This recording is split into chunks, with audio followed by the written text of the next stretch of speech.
muito satisfeitos porque nós tivemos aí nossa consagração no sábado, né? Agradecendo a Deus pelos 2 anos de oração pelo Zoom, agradecendo a Deus pela oração presencial aqui às quartas-feiras, e nós estamos muito agradecidos a Deus. E hoje eu gostaria de falar sobre oração. O que a gente tem percebido aqui na igreja é que Deus, Ele tem nos chamado nossa atenção para a oração e para o evangelismo. Nós precisamos orar e precisamos levar a palavra de Deus. E eu gostaria então que nós abríssemos as nossas Bíblias, ou que vocês acompanhassem essa oração, para que nós possamos então falar a respeito dela, que é a oração que quase ninguém conhece, que está em Mateus capítulo 6, a partir do versículo de número 9.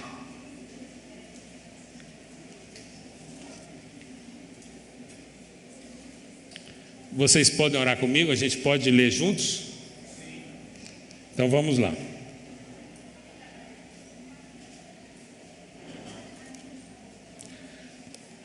Vocês orem assim. Devem orar, desculpa, é porque está aqui escrito, vou ler aqui. Vocês devem orar assim: Pai nosso que estais nos céus, santificado seja o teu nome, venha o teu reino, seja feita a tua vontade, na terra como no céu. Dá-nos hoje o pão nosso de cada dia. Perdoa as nossas ofensas, como também temos perdoado aqueles que nos ofendem. E não nos deixes cair em tentação, mas livra-nos do maligno, pois teu é o reino, o poder e a glória para sempre. Amém. Amém? Então, essa não é a única oração que nós devemos fazer e que tem na Bíblia, mas ela é uma oração que ela traz alguns fundamentos, ela traz algumas bases de como deve ser a nossa oração. Tanto que Jesus, Ele não diz assim, se vocês orarem, né? Quando a gente vai ver o contexto do capítulo 6, Jesus vai dizer no versículo 5, por exemplo, e quando vocês orarem, não sejam como os hipócritas. Ou seja, nós precisamos orar. Jesus deixou essa determinação para nós precisamos orar, né? Então não é se você orar, mas é quando você orar. E é interessante que nós temos então algumas diretrizes dadas por Jesus, como deve ser a nossa oração. Como deve ser a nossa oração? Ele deu essas diretrizes nessa oração do Pai Nosso. E a gente vai refletir um pouco a respeito disso, né? Primeiro nós vamos ver aí, a gente vai dividir em 4 partes para efeitos didáticos. Então a primeira parte, a gente vai ver os fundamentos, né? E o primeiro fundamento é que nós devemos nos dirigir a Deus em oração. Nós devemos nos dirigir ao Pai em oração, né? E a gente vai ver que a oração então, ela se inicia. Vocês orem assim: Pai nosso que estais nos céus. Então a primeira coisa é para quem nós vamos dirigir a nossa oração. A nossa oração é dirigida ao Pai, né? E quando a gente vai ver essa questão da paternidade, é uma coisa que tem falado muito comigo, essa questão da paternidade, porque nós somos filhos de Deus, porque nós aceitamos a Jesus como Senhor e Salvador, porque aceitamos o sacrifício de Jesus na cruz. As pessoas que não aceitam a Jesus como Salvador, elas são criaturas de Deus, elas foram criadas por Deus. Nós temos essa filiação a partir de Jesus Cristo. É Jesus Cristo que nos abriu a porta e nos reconciliou. E é pelo sangue derramado dele é que nós temos acesso a Deus. Nós não temos acesso a Deus pela nossa oração, pelo jeito que nós oramos, por causa da nossa devoção, nada disso. Nós temos acesso a Deus porque Jesus Cristo nos abriu a porta e nos reconciliou. Nós estávamos perdidos em nossos delitos e pecados, nós estávamos totalmente afastados de Deus, não existia esperança para nós, porque por meio dos nossos méritos, nós não chegaríamos a Deus de forma alguma. Nós não chegaríamos a Deus por meio de uma oração bonita, de uma intercessão das mais maravilhosas que se pode ter. E como a gente vai ver aqui, Jesus Cristo então, Ele nos coloca os fundamentos da oração, e o primeiro deles é nós reconhecermos que somos filhos de Deus, nós reconhecermos a paternidade de Deus para as nossas vidas, nós reconhecermos que Deus é o nosso Pai. E aí nós temos algumas dificuldades com isso. Algumas pessoas têm dificuldades porque tiveram uma história, às vezes, uma história ruim com os pais, né? Às vezes o pai não foi aquilo que ela, e aí ela perdeu, às vezes, essa forma de ver um pai. Mas eu quero te dizer que, muito embora todos nós, inclusive eu, né, que sou pai e que sou muito faltoso e que erro muito, o nosso Deus, o nosso Pai, Ele não erra. O nosso Deus, Ele nunca errou, Ele nunca abandonou ninguém, Ele não abandona um filho dEle. O que Deus quer é nos fazer com que nós cheguemos a Ele. Ele nos quer, Jesus Cristo certa vez disse assim, que como a galinha junta seus pintinhos, essa é a vontade de Deus, que nós estejamos em comunhão com Ele, que nós todos estejamos debaixo das asas dEle, debaixo da graça dEle, debaixo do amor dEle. Né? A gente vê que o salmista, ele sempre vai dizer isso, ele vai dizer que o lugar que nós devemos estar é a presença de Deus, que nós devemos preservar a presença de Deus. E nós temos um Deus, nós temos um Pai. Nós, quando orarmos, nós vamos orar ao nosso Pai, porque o nosso Pai, Ele é o nosso Pai, Ele é o Deus do céu e da terra e é o nosso Pai, é o Pai nosso, né? É essa a oração que Jesus nos ensina. E mais uma vez, não estamos falando aqui para que você só ore a oração do Pai Nosso, mas tem alguns princípios, algumas diretrizes que você precisa e eu preciso aprender na oração do Pai Nosso. Dentre elas, você já percebeu como que a gente tem facilidade para começar a oração já pedindo? Né? Quando a gente começa a oração, aí a gente, Senhor, eu estou aqui, Senhor, olha eu aqui, Senhor, abençoa meu filho, minha filha, meu neto, não sei o quê. A gente, quando a gente termina a oração, muitas vezes a gente orou o quê? Petições. Né? A gente só apresentou a Deus petições. E aí a gente às vezes perdeu a oportunidade de olhar para a oração do Pai Nosso, para a oração que Jesus Cristo nos ensinou, e de olhar quais são as bases dessa oração. Nesses fundamentos, nós vamos ver que Jesus Cristo, Ele começa a oração dessa forma: Pai Nosso que estais no céu. Né? Então, Jesus Cristo, Ele reconhece que Ele é Filho de Deus. E Jesus Cristo poderia apenas, já que Ele é o unigênito do Pai, e Jesus Cristo então chega aqui como unigênito do Pai, mas a partir do reconhecimento dEle, de tudo que Ele fez por nós na cruz, Ele passa então a ser o primogênito do Pai, porque Ele não é mais o único, mas Ele é o primeiro. E a partir daí nós temos acesso a Deus, porque Jesus Cristo, Ele não nos ensinou a oração do Pai dEle, mas Ele ensinou a oração do Pai Nosso. Então Jesus Cristo é esse nosso Pai, que nos adotou. E agora nós podemos dizer, como Romanos diz lá no capítulo 8, versículo 15, nós podemos dizer, Abba Pai. Ou seja, papaizinho, meu pai querido, não é? Assim como Jesus Cristo, quando olha para Jesus ali no momento em que Jesus está sendo batizado, Jesus fala assim: esse é o meu filho amado. É interessante essa questão do amor, porque quando a gente fala de pai, a gente não pode desassociar o amor de Deus. E a Bíblia fala desse amor como um amor inexplicável, um amor que não tem como medir, um amor totalmente único, né? E é interessante porque quando a gente, por exemplo, vê a história lá de Lázaro, quando Lázaro adoece, as irmãs de Lázaro, então, elas olham e veem que aquela doença é uma doença complicada, mas Jesus é aquele que ia para a casa deles, que ficava ali na casa deles, que se sentia bem em estar ali. Eles falam: olha, a gente precisa fazer com que o mestre tome conhecimento que Lázaro está com essa doença e que, ao que parece, isso é para a morte. Então eles conseguem lá uma pessoa, e esse menino vai até provavelmente um dos empregados da casa, não sei, e esse menino então, e é interessante porque Jesus naquele momento, o momento estava meio conturbado, as pessoas estavam querendo achar Jesus para prender Jesus, mas eles sabiam aonde Jesus estava, o rumo que Jesus tinha ido, e aí eles mandam esse menino, e quando o menino chega lá, né, o menino, para anunciar que Lázaro estava ruim, o menino diz o quê?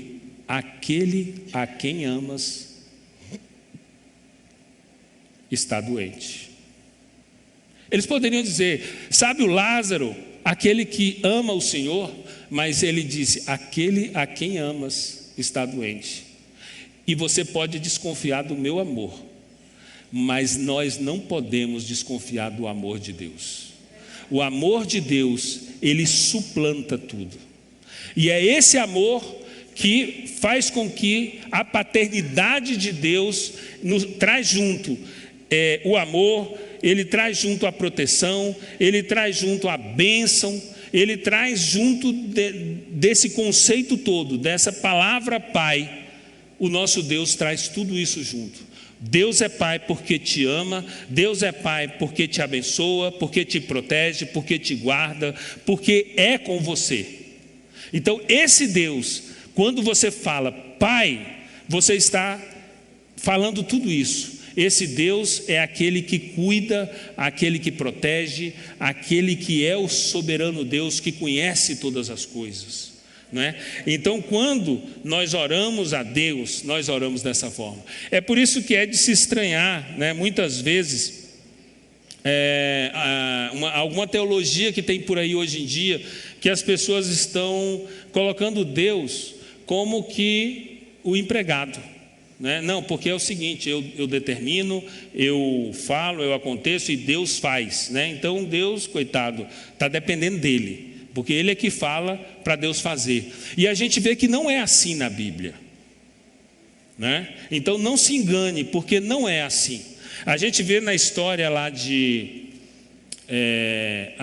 na história de Moisés, a gente vai ver que Moisés, né, aquele menino que é pego ali, visto pela princesa, é criado no palácio, 40 anos tendo a melhor faculdade do Egito, tendo a melhor formação que o Egito, porque era o primeiro mundo da época, toda a melhor formação que o Egito podia dar para Moisés foi dado, né? E nesses primeiros 40 anos Moisés viu de tudo, viu tudo quanto era ciência da época, tudo aquilo que uma pessoa podia ter acesso em termos de conhecimento, de conteúdos científicos e tudo. Moisés teve acesso àquela época.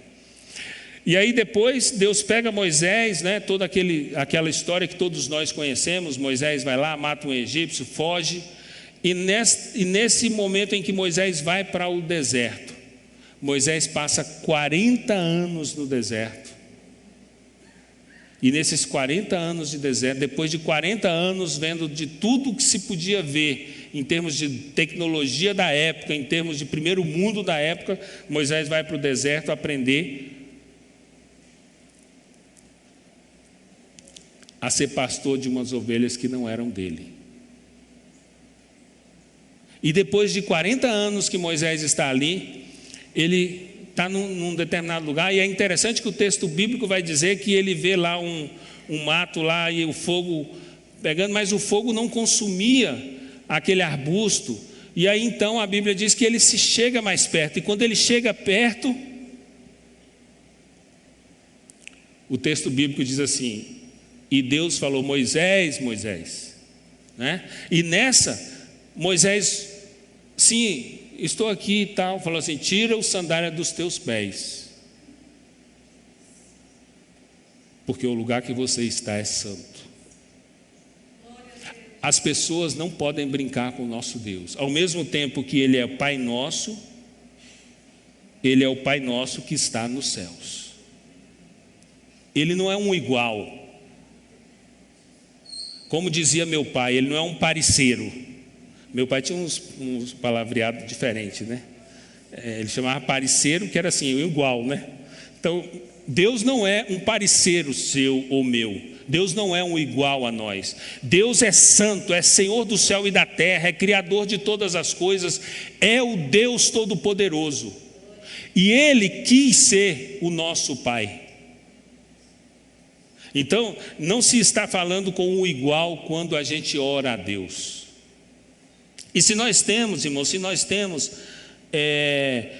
temos uma técnica, digamos assim, nós temos alguma coisa em que nós podemos olhar, para nós sabermos como devemos orar, como devemos buscar a Deus, nós devemos saber que a nossa oração, ela precisa começar reconhecendo que Deus é o nosso Pai, que Deus nos ama, que Deus quer o melhor para nós, que Deus nos protege, que Deus nos guia. Nós não podemos começar a nossa oração simplesmente pedindo, simplesmente apresentando a Deus já as nossas queixas, as nossas dificuldades. Nós precisamos começar a nossa oração reconhecendo que Deus é o nosso Pai, que Deus é o Senhor de todas as coisas, que Deus não nos abandona, reconhecendo o senhorio dEle e reconhecendo que nessa paternidade nós temos um amor, nós somos amados por Deus de uma forma totalmente inexplicável, amados por Deus de uma forma totalmente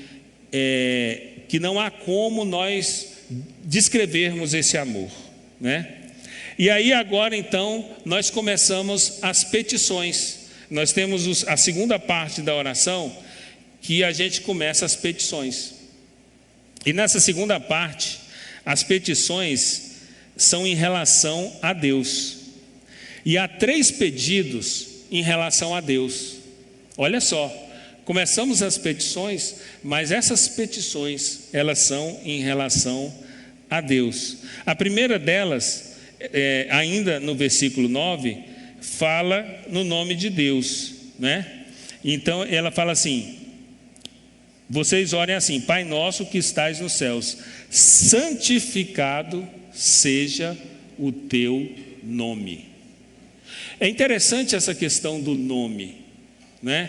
Eu me lembro que meu pai era comerciante. E na época em que meu pai era comerciante, era muito diferente o mundo. O mundo era muito diferente. Você chegava num banco, tinha lá um gerente que ele tinha autonomia para emprestar dinheiro para você ou não. Hoje em dia não tem, né? Os gerentes estão tudo ali no sistema, ele faz o que o sistema diz, né? Ele não tem autonomia de nada. E na época, eu me lembro que a coisa mais importante para o meu pai era o nome dele. Né? Ele sempre, a gente via isso, que era uma coisa muito importante para o comerciante naquela época, era a questão do nome. O nome era muito importante, porque por causa do nome ele poderia ou não comprar em determinados lugares e a porta ser aberta para ele em outros lugares. Quando a gente está falando santificado seja o teu nome, nós estamos dizendo para Deus que o nome dele é muito importante.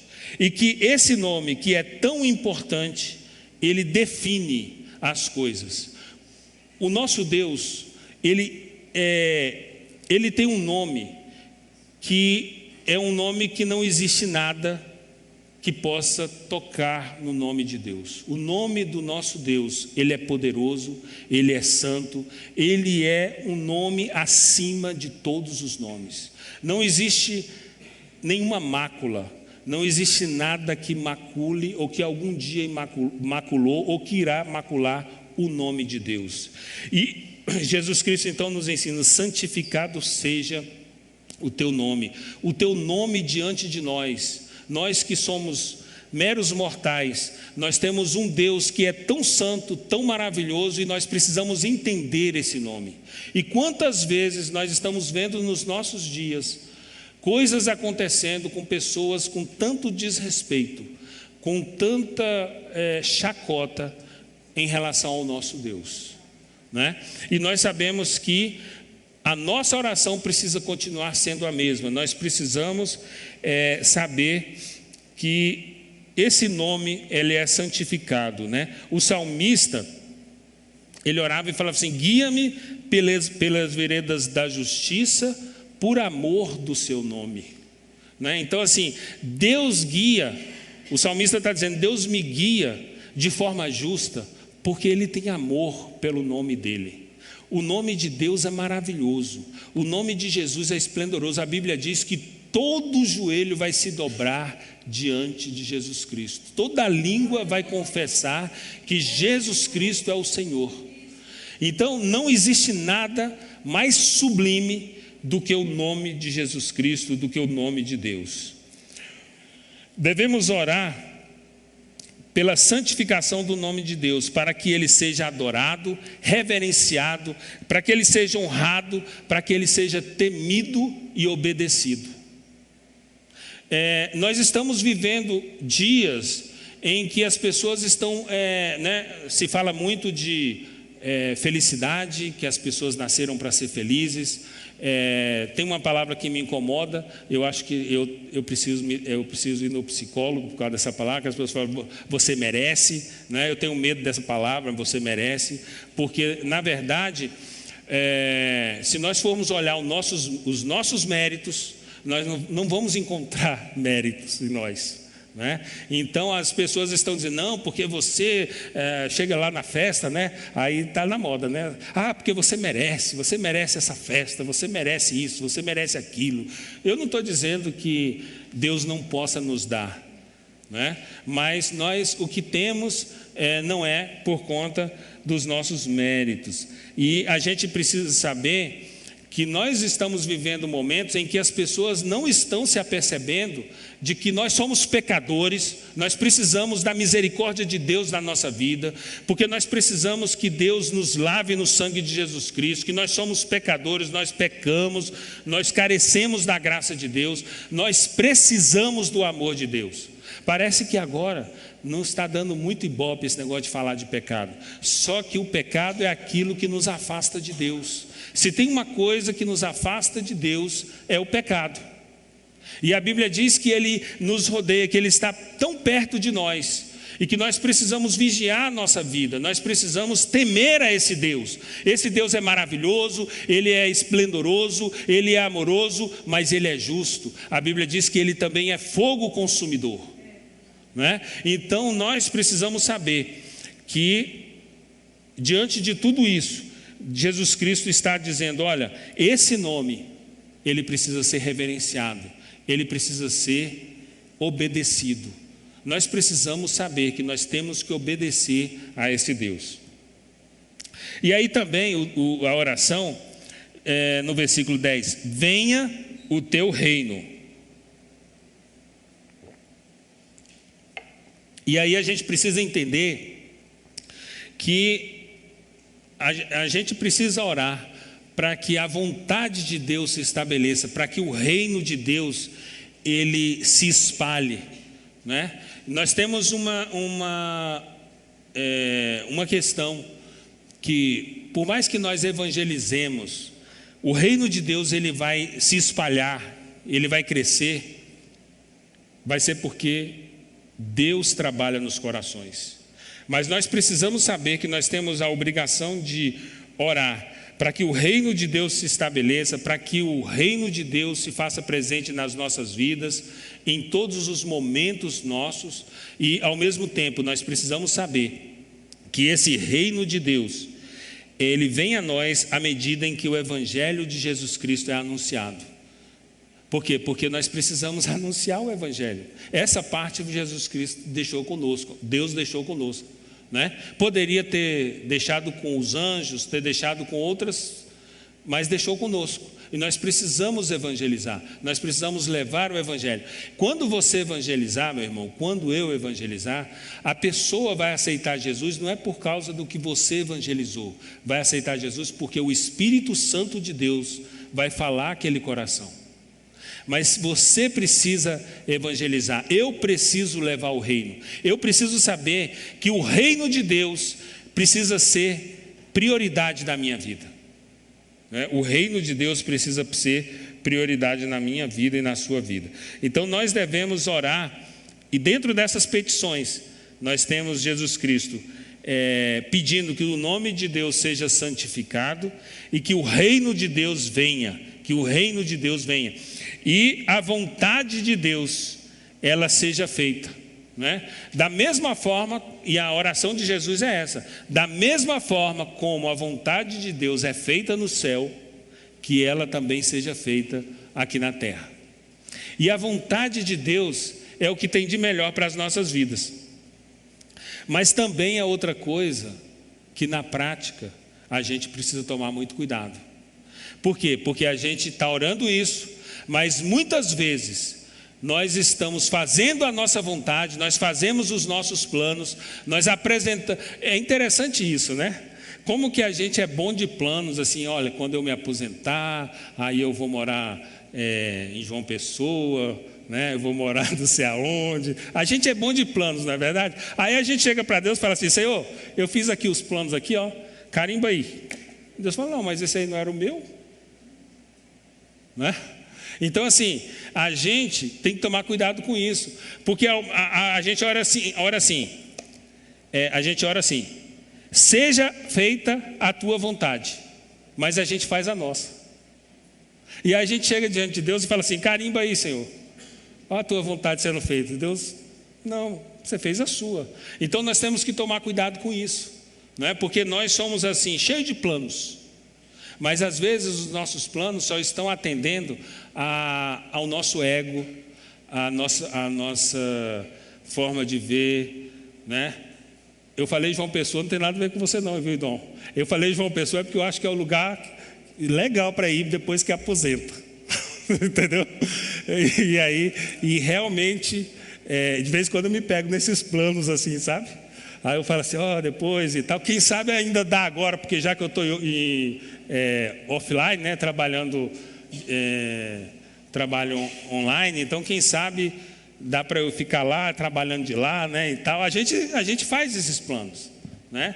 E a gente precisa entender que se a gente quer orar como Jesus ensinou, a gente precisa orar para que a vontade de Deus seja feita na nossa vida. Pode ser que a vontade dele, né, case com a nossa, quem sabe ele tem alguma coisa para nós fazermos nesses lugares em que nós planejamos que vamos fazer. Mas a verdade é que nós fomos ensinados por Jesus dentre as petições que nós vamos fazer, nós pedirmos a Ele que a vontade dEle se faça nas nossas vidas. E o que acontece é que às vezes a vontade de Deus é bem diferente da nossa. E aí, o que fazer? Eu te garanto que se nós formos para o caminho que Jesus Cristo nos ensinou, nós vamos muito bem. Se nós formos fazer a nossa vontade, pode ser que Jesus não nos impeça de fazer, mas nós não vamos estar tão bem quanto nós estamos quando nós estamos no centro da vontade de Deus, quando nós estamos fazendo a vontade de Deus, né? E é interessante isso, porque hoje o que a gente percebe, né, com todo respeito, a gente percebe o seguinte, que nós estamos muito preocupados em levar o nosso filho para ter a melhor escola que a gente possa pagar. Eu, por exemplo, coloquei minhas filhas na melhor escola que eu podia pagar, certo? Aliás, em alguns momentos eu nem podia, foi bem difícil, porque era uma ginástica terrível, né?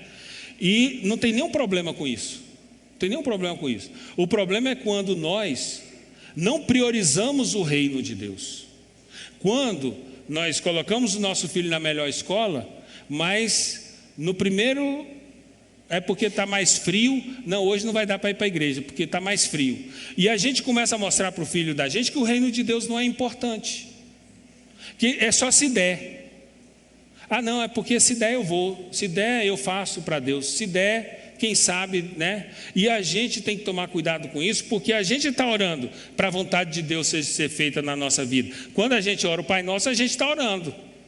Então, se você não quer isso, não ore o Pai Nosso, porque quando você ora o Pai Nosso, você está dizendo que a vontade de Deus seja feita na sua vida, né? E muitas vezes a gente está fazendo as nossas vontades em detrimento da vontade de Deus. Nós estamos ensinando só as coisas desse mundo aqui para os nossos filhos, nós estamos preocupados só com esse mundo aqui, como se a nossa vida fosse só essa vida aqui.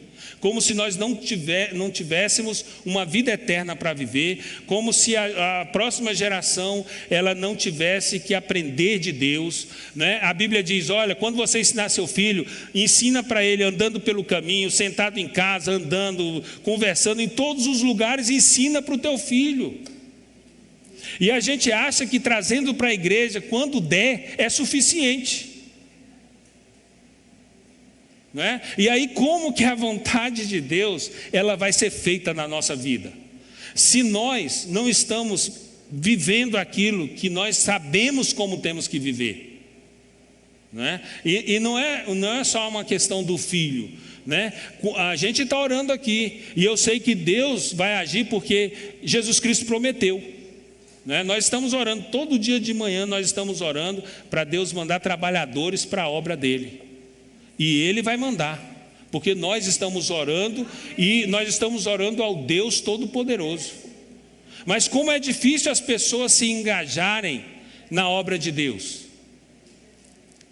não é? E aí, não é aqui, eu não estou falando isso porque nós estamos sufocados, a gente não está dando conta, nada disso, irmãos. Nós estamos tranquilos, Deus está abençoando, Deus está prosperando, os núcleos estão andando maravilhosamente bem, Deus está fazendo prosperar. Não é nada disso, eu só estou mostrando para você que se nós oramos para que Deus faça a vontade dEle, nós precisamos saber que a vontade dEle é que o reino dEle se estabeleça, porque nós já falamos aqui, e se a vontade dEle é essa, e nós queremos que a vontade dEle seja feita, nós precisamos fazer alguma coisa para que essa oração, ela seja verdade na nossa vida.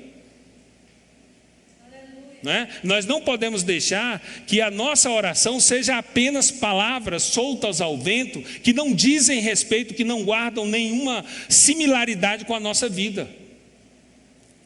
A nossa oração, ela precisa condizer um pouco com a nossa vida. E é claro que nós somos todos falhos, todos pecadores, todos cheios de defeitos. É claro que somos. Mas Deus sabe que nós somos, mas Ele conhece, a Bíblia diz que Ele conhece a nossa estrutura, Ele se lembra que nós somos pó. Ele sabe, Deus nos conhece, e Ele sabe quando nós não estamos fazendo, simplesmente porque nós estamos relapsos. Ele sabe quando nós não estamos fazendo, simplesmente porque nós não estamos priorizando o reino dEle. Deus sabe de tudo, né? E agora nós temos a terceira parte, que são as petições em relação a nós. Essas daí nem precisa falar, porque a gente já sabe como é que a gente ora, né? E a primeira delas está no versículo 11. Dá-nos hoje o nosso pão de cada dia. E em relação a isso, é como que a gente tem dificuldade com esse tipo de oração. Porque na verdade o que a gente gostaria de pedir a Deus é assim: Senhor, me dá logo o suprimento aí, para eu ficar bem abastado, né? A conta corrente ficar assim bem latejante, eu poder então ficar aquela vida, né? E Jesus nos ensinou assim, a orar assim: dá-nos hoje o nosso pão de cada dia. É interessante que quando a gente pensa nesse lado, a gente não pensa dessa forma, né? A gente quer juntar, né? E se a gente puder juntar, não, mas por que você está juntando? Não, porque no caso do Cristiano, que tem 15 ou 15 filhos? É 7? Hã? Então aí ele fala assim, não, eu quero dar uma casa para cada um, eu quero colocar todo mundo para ter um carro de Fórmula 1, não sei o que, um helicóptero, não sei o que, né? Todo mundo quer juntar. O que a gente quer é juntar. E Jesus Cristo está nos ensinando a orar assim: dá-nos hoje o nosso pão de cada dia. Né? E quando Jesus Cristo ele nos ensina com relação a essas coisas, quando a palavra de Deus nos ensina em relação à provisão, a palavra de Deus ela vai mais fundo, né? E quando ela fala de provisão, ela vai nos mostrar, por exemplo, o maná. Como é que era o maná? O maná era dado todo dia. Era dado aquilo que você precisava. Você ia lá buscar aquilo que você precisava para se alimentar naquele dia. No outro dia tinha mais, né? Essa é a provisão de Deus. Mas nós queremos juntar, né? Comprar mais um apartamento, mais outro apartamento, né, Désio? Mais outro apartamento, quem sabe, né? A gente é assim, a gente quer juntar, né? E eu não estou falando que a gente está fazendo errado, mas a gente tem que tomar cuidado para que a gente não troque a nossa garantia, porque a nossa garantia é a nossa vida com Deus, é Deus na nossa vida, né? E como é que a gente vê isso de uma forma fácil? Às vezes, que a pessoa que é assim, muitas vezes, e eu não vou generalizar, às vezes ela tem tanta dificuldade em contribuir. E eu estou falando isso aqui, mais uma vez, não é porque a igreja está com o caixa vazio, aí eu vim aqui para falar de contribuição. Não, estou falando para a sua bênção e para a minha bênção, né? Então assim, uma pessoa que tem dificuldade de contribuir, que tem dificuldade de trazer o seu dízimo, de trazer uma oferta, de ajudar alguém, às vezes é uma pessoa que tem dificuldade consigo mesma e que ela não entendeu o reino de Deus. Irmãos, o reino de Deus ele não acontece igual matemática. A Bíblia diz assim, há umas pessoas que dão e se lhes é acrescentado. E há outras pessoas que retêm até mais do que é justo, e é para sua própria perda. No reino de Deus, a matemática é outra. No reino de Deus, você contribui, não é para ter, você contribui de coração, você abençoa, você dá, você é generoso, você abençoa as pessoas, você ajuda.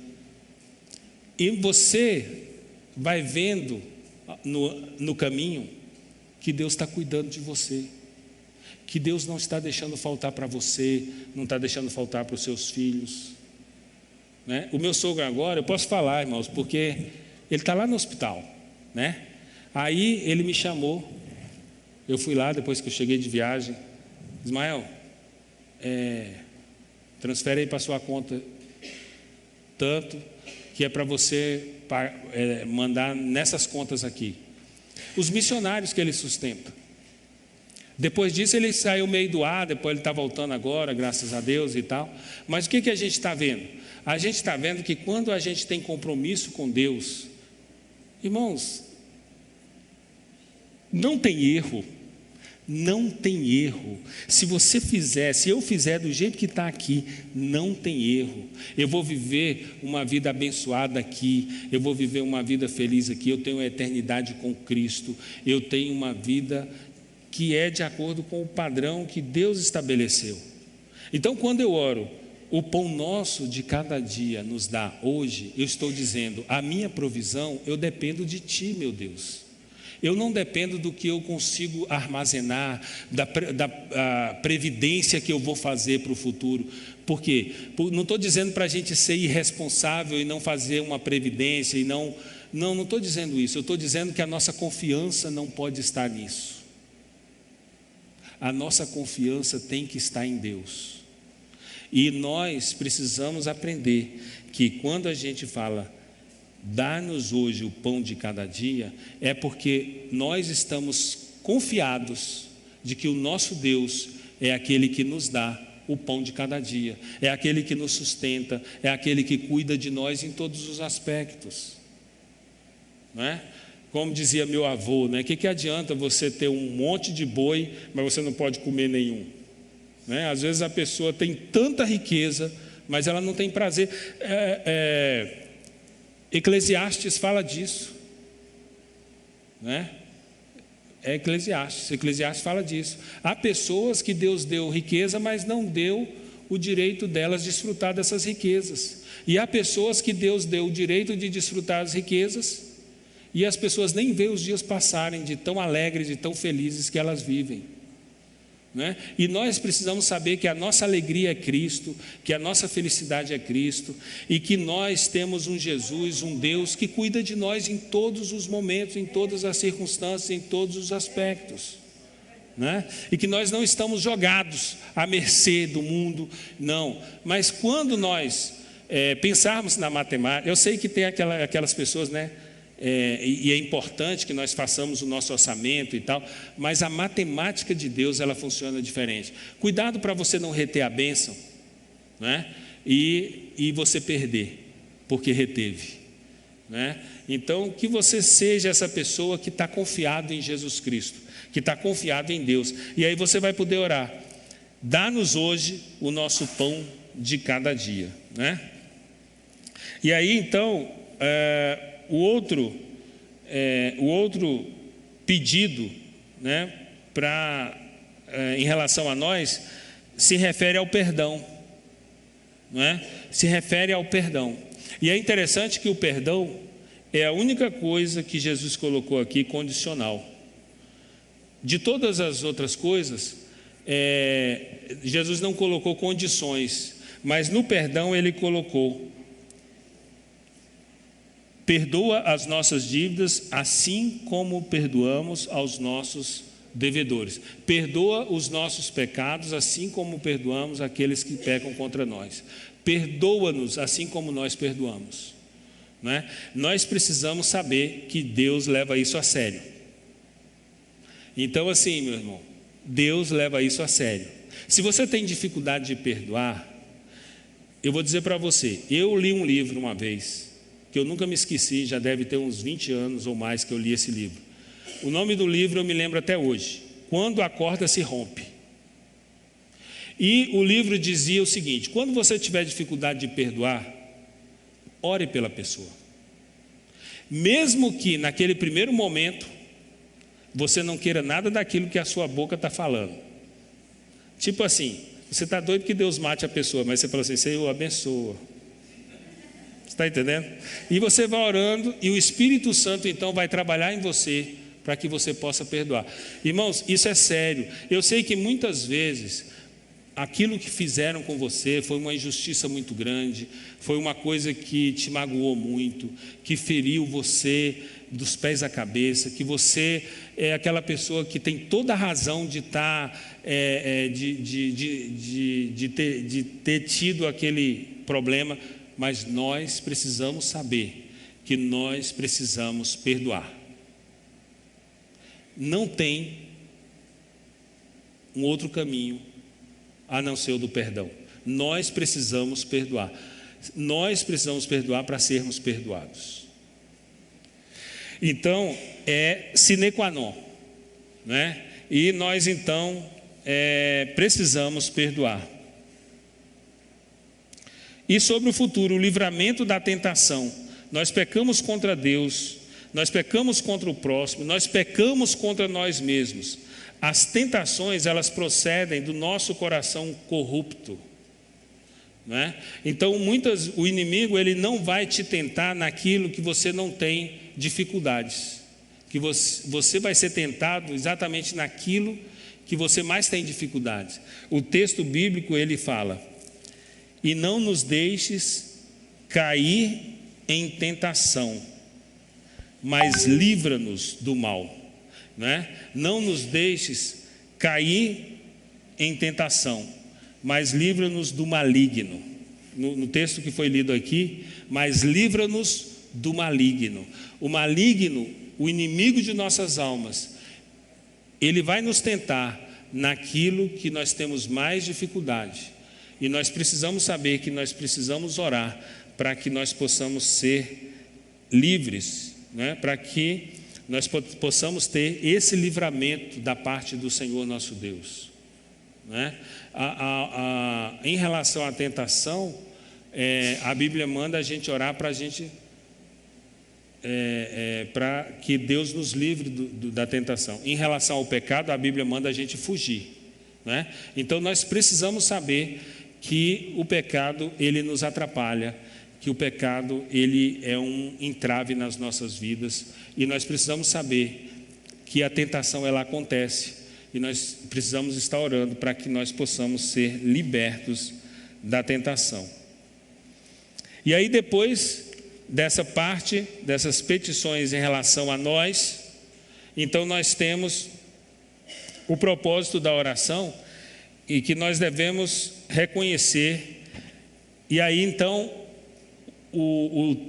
a oração volta, né, a convalidar aquilo que o começo da oração fazia.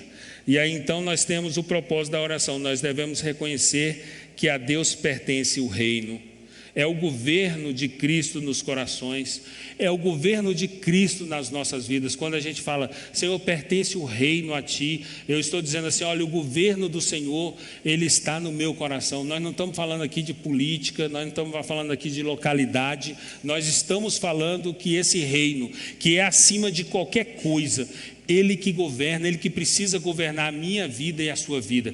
É esse reino que a gente precisa levar e que a gente precisa ser súdito, né? Nós somos súditos desse reino, nós estamos fazendo parte desse reino, nós vivemos o reino de Deus. E é isso que Jesus está nos ensinando a orar. O poder de Deus é ilimitado. Não existe limite para o poder de Deus. Deus tem todo o poder. Jesus Cristo disse que foi dado a Ele todo o poder. Não foi algum poder, foi todo o poder. Deus tem todo o poder no céu e na terra. E a glória para sempre, né? Deus tem glória em si mesmo, e toda a criação deve proclamar esta glória. Quando nós estamos aqui cantando, louvando a Deus, nós precisamos proclamar a glória, precisamos adorar a esse nosso Deus. Mas nós vamos ver que as primeiras vezes em que Deus falou de adoração no Velho Testamento, talvez a primeira vez que Ele tenha falado de adoração, foi no momento em que Deus disse para Abraão, oferece para mim em adoração o teu filho Isaque, né? Então às vezes a gente não se apercebe que a adoração não é apenas esse momento que nós estamos aqui cantando e tal, mas a nossa vida precisa ser uma vida de adoração a Deus. A nossa vida precisa ser uma vida que adora, que enaltece o nome de Deus e que a glória dele se faz presente. É por isso que no nosso lema a gente coloca que a gente quer, como é que é o nosso lema? Inspirar, né? A gente quer inspirar. E para a gente inspirar pessoas, a gente precisa ser inspirado, a gente precisa ter o Espírito Santo conosco, a gente precisa fazer com que essa glória ela se difunda, ela se apresente, ela por meio da nossa vida, ela possa ser verdadeira, ser real, ser a presença de Deus nas nossas vidas. Amém? Que o Espírito Santo de Deus fale melhor em cada coração. Nós podemos fazer uma oração agora, fique em pé, e a gente vai orar, né? Dentre as coisas que nós dissemos, algumas delas foram, assim, fazem muita diferença, né? Essa questão do Deus da nossa provisão, essa questão do perdão, né? Essa questão que nós precisamos saber que nós temos um tentador, que ele nos tenta, que nós temos que vigiar a nossa vida, nós precisamos estar conectados com Deus, ligados nele, que nós precisamos estar diante dele, para que a nossa vida possa realmente ser uma vida que inspire outros, que possa glorificar o nome de Jesus.